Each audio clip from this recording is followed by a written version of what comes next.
Assalomu alaykum. Oilaviy yashash uchun uy qidirib yurgan obunachilarimiz uchun ajoyib high-tech usulida qurilgan novostroyga domlarimizni ikki xonalisini ko'rsatmoqchiman.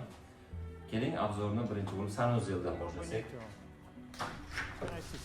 Yo'da tualetimiz joylashgan. Sanuzel razdельный, ya'ni alohida. Vannasi tualetdan mana shunchalik masofada joylashgan. Vannasi ham did bilan remont qilingan. Keyingi xonamiz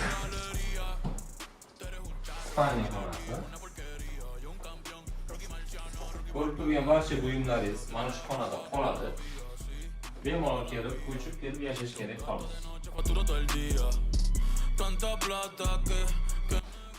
Bu uyning eng yoqqan tarafi did bilan rang tanlanganligidir. Yashil va qaymoq rang svet bir-biri bilan juda mos uyg'unlashgan. Ko'rib turibsiz, bu xona ham kattagina, kengina. Bemalol bolalar xonasi yoki mehmonxona qilib qo'yishingiz mumkin.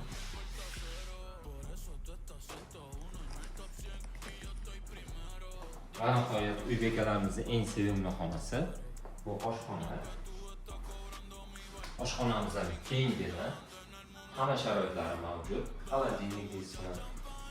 Duxovka, mikrovolnovka, termoshina, hammasi tayyor holatda. Va eng menga yoqqan tarafi ibodat qiluvchilar uchun Termiz shahrining yangi katta masjidi shundoqqina yonboshida joylashgan. Va shu jihatdan lokatsiyamizdan juda qulay. Masjidning yonbosh tarafidan Zafarga qarab ketadigan yo'lda, yo'lning ustida 8 qavatli novostroykalarning 4-qavatida bu ikki xonali uyimiz joylashgan. Kvadrat metri 68 metr kvadrat, narxi $60,000 deb belgilanmoqda. Lekin mana shu kanal obunachilari uchun yanada kelishtirib berishga harakat qilinadi.